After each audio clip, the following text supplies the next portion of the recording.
ఈ మధ్యకాలంలో జరుగుతున్నటువంటి పరిణామాలను మనం కాస్త లోతుగా నిశితంగా పరిశీలిస్తే ఆంధ్రప్రదేశ్ రాజకీయాల్లో ఏదో ఒక పెద్ద మార్పు జరగబోతుంది అనేటువంటి సందేహం కలుగుతూ ఉంది. ఈ పరిణామాలు ఏంటి అని ఒక్కొక్కటిగా మనం పరిశీలిద్దాం. ఒకటి, ఈ మధ్యన హఠాత్తుగా నారా లోకేష్ గారిని ఉప ముఖ్యమంత్రిగా తీసుకోవాలని తెలుగుదేశం పార్టీలో డిమాండ్ పెరిగింది. ఆ డిమాండ్ ఏంటంటే బహిరంగంగానే చేస్తున్నారు.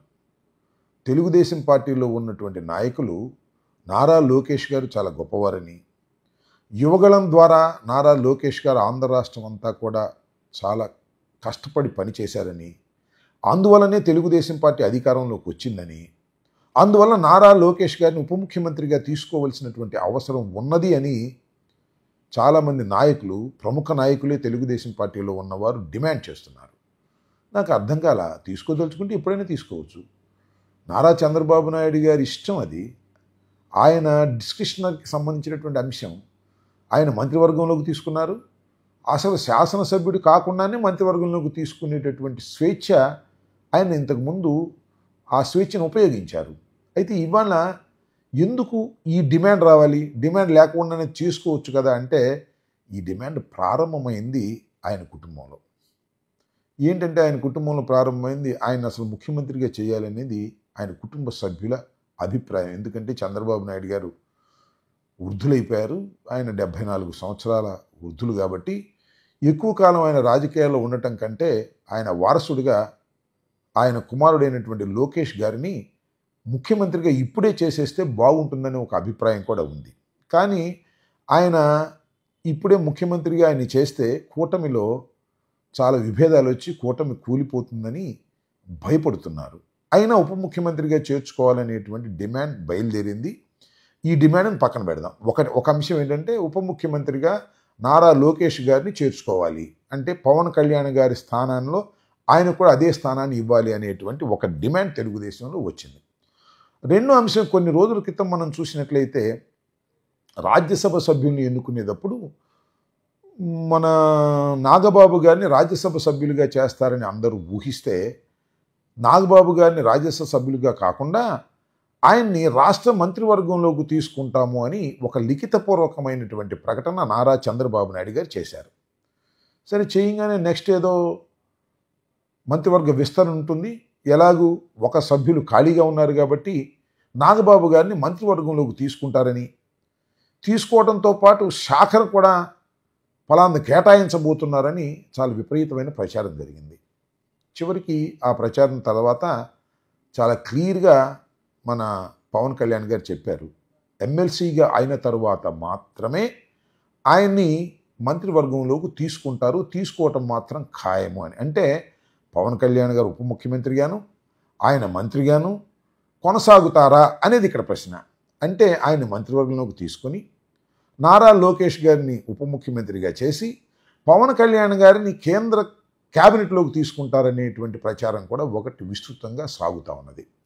కొంతమంది ఏమంటారంటే, లేదండి, పవన్ కళ్యాణ్ గారు రాష్ట్ర రాజకీయాల్లోనే ఉంటారు, పవన్ కళ్యాణ్ గారు అన్నగారైనటువంటి చిరంజీవి గారిని కేంద్ర మంత్రివర్గంలోకి తీసుకుంటారు అనేటువంటి మాట కూడా ఇవాళ మనకి వినిపిస్తూ ఉంది. ఎందుకంటే మొన్న సంక్రాంతి సందర్భంగా కిషన్ రెడ్డి గారి ఇంటికాడ సంక్రాంతి సంబరాలు జరిగితే ప్రధానమంత్రి గారితో పాటు మన చిరంజీవి గారు కూడా వెళ్ళి పాల్గొవటం వలన ఈ ప్రచారాన్ని కొద్దిగా బలం పుంజుకుంది. అయితే నేనైతే అనుకుంటున్నాను చిరంజీవి గారు మళ్ళీ తిరిగి రాజకీయాల్లోకి వస్తారని మాత్రం నేను భావించడం లేదు. అయితే మరి పవన్ కళ్యాణ్ గారు కేంద్ర రాజకీయాల్లోకి వెళ్తారా?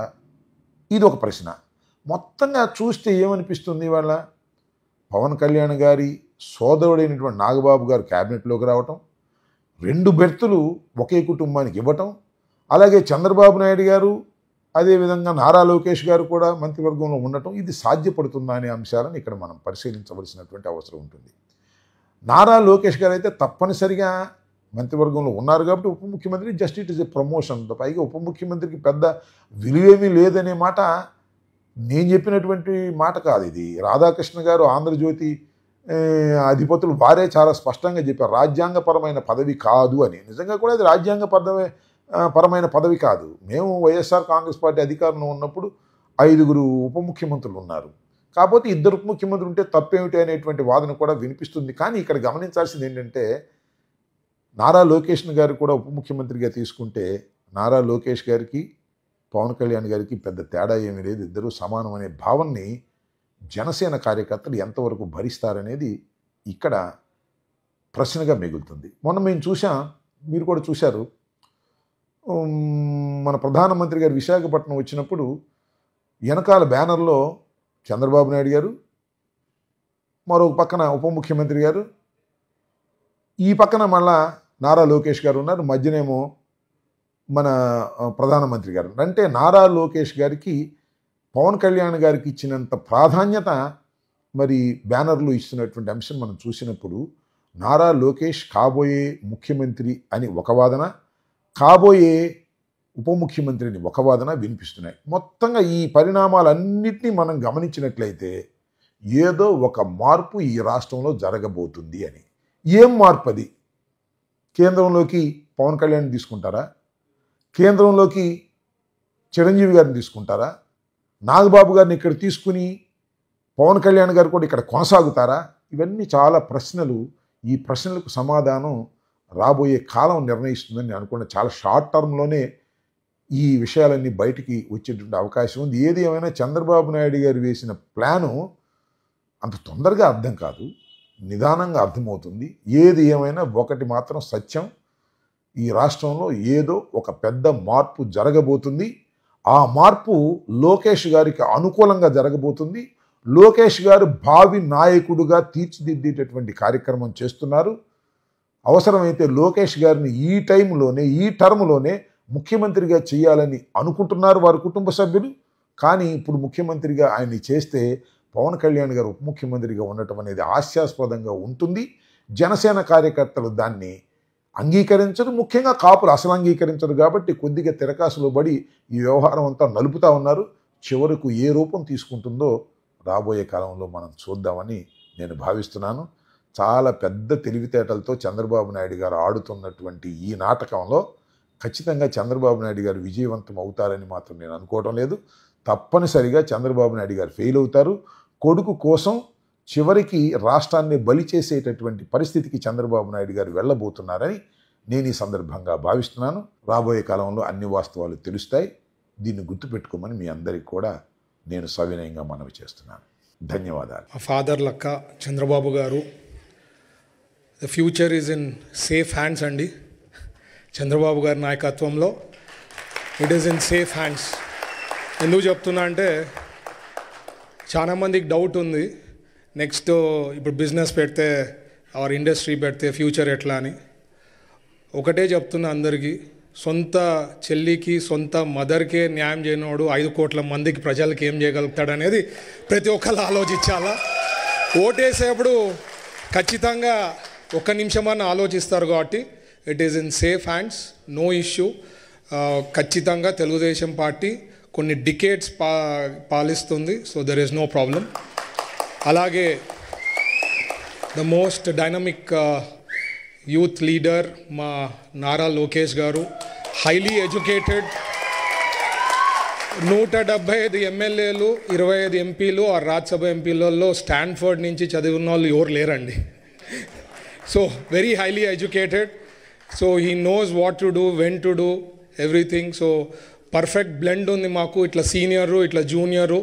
వీ హ్యావ్ ఏ అంటే లాంగ్ టర్మ్ విజన్, ఒక ఆలోచన చేస్తే ఫ్యూచర్ ఆఫ్ తెలుగుదేశం పార్టీకి ఉంది అని చెప్పేదానికి ఒక క్లారిటీ ఉందన్నమాట మా పార్టీలో. అండ్ నచ్చినా నచ్చకపోయినా ఎవరికైనా ఫ్యూచర్ ఇస్ లోకేష్ గారు. అండ్ కాబోయే ముఖ్యమంత్రి కూడా మన లోకేష్ గారు ఫ్యూచర్లో. అలాగే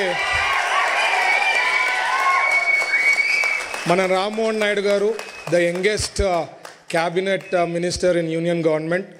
అండ్ రామ్మోహన్ నాయుడు గారికి నేను ఎప్పుడు సార్ విజన్ ఏదైతే ప్రతి డిస్ట్రిక్ట్లో ఎయిర్పోర్ట్స్ రావాలా అని చెప్పి సార్ థాట్ ప్రాసెస్ ఉంది. నాకు తెలిసి గ్యారంటీ రామ్మోహన్ నాయుడు గారు ప్రతి డిస్ట్రిక్ట్ హెడ్ క్వార్టర్స్లో ఎయిర్పోర్ట్స్ పెట్టి మా కర్నూలు నుంచి కూడా విజయవాడకి తొందరగా ఫ్లైట్ని ఏర్పాటు చేయాలని మరి ఇక్కడి నుంచి కూడా రిక్వెస్ట్ చేస్తాం.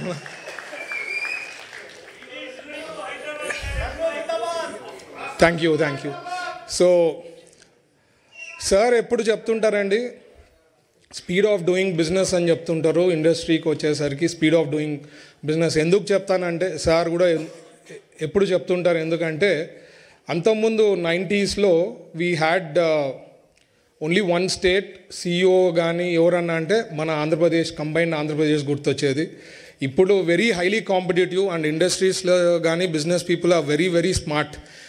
మన స్టేట్కి వస్తారు, ఇక్కడ ఏమి ఇస్తారో సబ్సిడీస్ కనుక్కుంటారు, మరి వేరే స్టేట్ దగ్గర పోతారు, అక్కడ నెగోషియేట్ చేస్తారు, ఫైనల్గా ఎక్కడ హయ్యెస్ట్ వస్తే అక్కడ పోతారు. That's a standard. But difference ఏమనేది ఉండాలా అంటే speed of doing things, speed of doing business అనేది sir has got in. And this caption అనుకోండి, చేసే ఇంప్లిమెంటేషన్ అనుకోండి, టోటల్ ఇండియాలో నాకు తెలిసి ఏ స్టేట్ కూడా చేస్తా లేదు. And we're really implementing those things అండి. మాకు ఎవ్రీ మంత్ ఈ మధ్యనే స్టార్ట్ చేసాం. నా పోర్ట్ఫోలియో కింద కూడా ఆల్ ఇండస్ట్రియలిస్ట్ బిజినెస్ పీపుల్ ఏదైనా ఇష్యూస్ ఉంటే రామని చెప్పి full day we are spending time with them in approvals కానీ ఈ ప్రాసెస్ కానీ ఎక్కడైతే అక్కడ తొందరగా చేయాలని చెప్పి we are doing that to follow the caption of speed of doing business. So ఖచ్చితంగా we will do lot of things. ఏదైతే 5 ఏళ్లలో సాధించాలనుకునేది ఆల్రెడీ 7 monthsలో కొన్ని lakhs of crores investments commit అయినాయండి. లైక్ BPCL అనుకోండి, లేకపోతే రిలయన్స్ అనుకోండి, ఆర్ NTPC అనుకోండి. Lot of industries have already shown interest. There is lot of interest in industries. ఎందుకంటే ఆంధ్రప్రదేశ్కి రావాలా, ఎక్స్పాండ్ కావాలా. ఎందుకంటే ఇక్కడ ఆంధ్రప్రదేశ్లో చంద్రబాబు గారు CBN బ్రాండ్, ఎవరికి లేని ఏమంటే మన ఆంధ్రప్రదేశ్కి CBN బ్రాండ్ ఉంది. That is an additional advantage that we have అండి. సో ఖచ్చితంగా we will do good for Andhra Pradesh. మీరు కూడా ఎవరైనా ఇంట్రెస్ట్ ఉందంటే మా IDBకి కానీ మా పేషికి కానీ నాతో కానీ you can get in touch. Industries కానీ స్మాల్ బిజినెస్. నిన్న కూడా ఈరోజు కూడా చాలా మందిని కలిశాను. సార్కి కూడా ఇంట్రడ్యూస్ చేస్తా. ఒకళ్ళది ఏదైతే హైడ్రోజన్ వేస్ట్, గ్రీన్ హైడ్రోజన్ దానికి క్లబ్ అవుతా ఉందన్నారు. So it's a very interesting topic. ఇప్పుడే వచ్చే ముందు అదే డిస్కషన్ అవుతా ఉండింది. సార్కి కూడా ఇంట్రడ్యూస్ చేస్తాం. So all that I'm saying is it is in safe hands. Will do our best and will give our best అండి.